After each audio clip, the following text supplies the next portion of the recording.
Banyak yang bilang dokumen AMDAL itu hanya sekedar formalitas saja. Apakah ini benar? Pertanyaan ini sangat sering muncul di masyarakat. Tidak sedikit orang yang beranggapan bahwa dokumen AMDAL memang hanyalah formalitas administratif atau sekedar untuk melaksanakan syarat dari pemerintah saja. Harus diakui bahwa pandangan ini memang lahir dari fenomena di lapangan, di mana ada banyak kasus suatu usaha atau kegiatan yang sudah memiliki dokumen AMDAL tapi kerap tidak menjalankan pengolahan lingkungan dengan baik, sehingga menghasilkan dampak lingkungan dan dampak sosial yang meresahkan masyarakat sekitar. Menurut saya ada beberapa alasan yang membuat AMDAL ini sering hanya dianggap sebagai dokumen formalitas, diantaranya yaitu 1. Proses pemberian informasi dan pelibatan masyarakat dalam AMDAL yang kurang memadai atau kurang melibatkan masyarakat yang benar-benar terdampak. Yang kedua, penyusunan dokumen yang tidak memenuhi ketentuan teknis yang berlaku. Hal ini bisa saja karena AMDAL disusun secara terburu-buru, disusun oleh tenaga ahli yang tidak kompeten dan tidak berintegritas, atau karena tim uji kelayakan AMDAL yang tidak memiliki kemampuan menilai AMDAL dengan baik, sehingga dokumen AMDAL yang dihasilkan tidak mampu memprediksi dampak secara cermat, atau bahkan sengaja untuk mengabaikan dampak-dampak penting demi meloloskan pelaku usaha dari kewajiban pengolahan dan pemantauan lingkungan. Yang ketiga, arahan dan rekomendasi pengolahan dan pemantauan lingkungan atau RKLRPL dalam AMDAL tidak dijalankan oleh pelaku usaha sebagaimana mestinya. Di sini tentunya sangat diperlukan pengawasan yang ketat,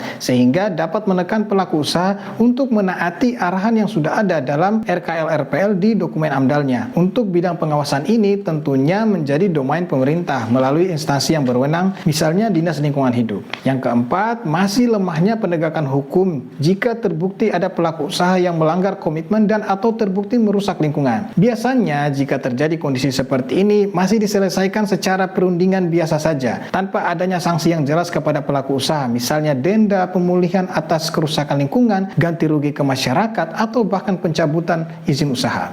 Jadi pada hakikatnya AMDAL adalah dokumen strategis, ilmiah, dan legal yang menjadi acuan utama dalam mengelola dampak lingkungan dari suatu usaha atau kegiatan. Jika dijalankan dengan benar oleh pelaku usaha, maka AMDAL mampu menjadi benteng utama pencegah kerusakan lingkungan, melindungi hak-hak masyarakat lokal, sekaligus instrumen untuk mendukung pembangunan yang berkelanjutan.